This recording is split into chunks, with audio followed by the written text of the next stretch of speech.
पुन्हा पुन्हा खावीशी वाटणारी गोकुळ बासुंदी। माणूस न्याय हक्कासाठी आपल्या घरामध्ये आंदोलन करतो किंवा आंदोलन करण्याची ज्याच्यावरती वेळ आणतायत आणि त्यांची तुलना जे कोणी भाजपवाले पहलगाम मधल्या अतिरेक्यांशी करतायत, हे म्हणजे मराठी माणसाचे आणि मराठी भाषेचे मारेकरी आहेत आणि या मारेकऱ्यांना मराठी माणसाने आता ओळखलं पाहिजे। हे मराठी भाषेचे मारेकरी आहेत आणि मग जर का त्यांनी विषय काढलाच असेल तर पहलगामचे अतिरेकी भाजपामध्ये गेले का हे त्यांनी सांगावं। मिळत कसे नाहीत हे पहलगाम मधले अतिरेकी गेले कुठे?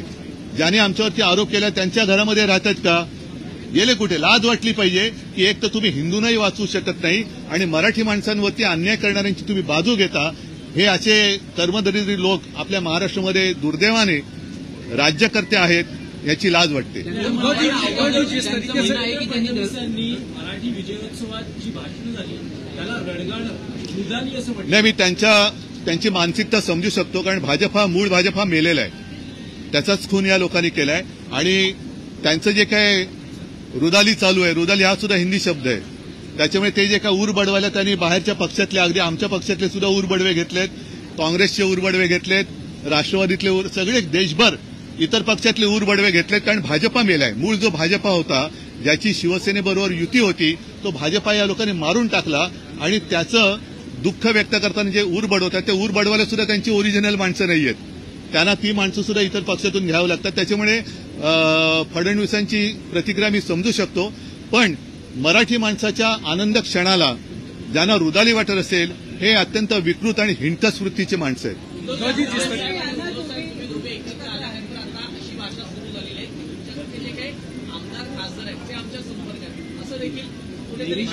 बघा, आम्ही एकत्र आल्यामुळे मी पहिलंच म्हटलं की यांच्या बुडाला आग लागलेली आहे, त्याच्यामुळे ती बुडाची आग दाखवता पण येत नाही आणि सगळ्यांसमोर शमवता पण येत नाही, करणार काय? जिस तरीके से आशीष शेलार ये कहते हैं कि पहलगाम का हमला जैसे हुआ था वैसे महाराष्ट्र में हो रहा है, दूसरा उन्होंने हिंदुत्व और पहले एक का पहला देता हूँ। मैंने अभी जैसे कहा कि ऐसे लोग जैसे किसका नाम मैंने लिया? नहीं, पहला जो पहलगाम में जिन आतंकवादियों के साथ मराठी माणसाची ज्यांनी तुलना केली, ये तो गिरे हुए, मतलब उनकी कुछ तुलना किसी से हो नहीं सकती और यही महाराष्ट्र के दुश्मन है, मराठी के दुश्मन है। और फिर मेरा सवाल यही है कि ठीक है, हम हमारा जो कुछ है देख लेंगे, लेकिन पहलगाम के आतंकवादी भाजपा में गए क्या?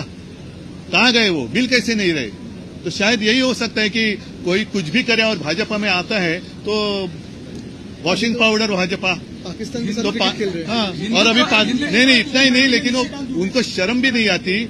पाकिस्तान के खिलाफ पूरे दुनिया में आवाज उठाया, हमारे भी लोग एमपी उन्होंने वो लेके गए थे, अच्छी बात है, हमने तो समर्थन दिया था, लेकिन उसी पाकिस्तान के साथ अब खेल खेलते हुए इन लोगों को शर्म नहीं आती? हिंदुत्व और मराठी जिस तरीके से हिंदुत्व और मराठी को एक कर रहे हैं और उनका कई नेताओं ने सुनो, पहली बात ऐसी है कि हम किसी भाषा का विरोध नहीं कर रहे हैं, हम तो जबरन या सख्ती से हमारे ऊपर कुछ लादने की कोशिश कर रहे हैं, उसका हम विरोध कर रहे हैं। अब मैं कौन सी भाषा में आपके साथ बात कर रहा हूँ? हिंदी में तो कर रहा हूँ, हमारे सांसद यहाँ खड़े हैं, संसद में हिंदी में तो बोलते हैं, जबरदस्ती क्यों?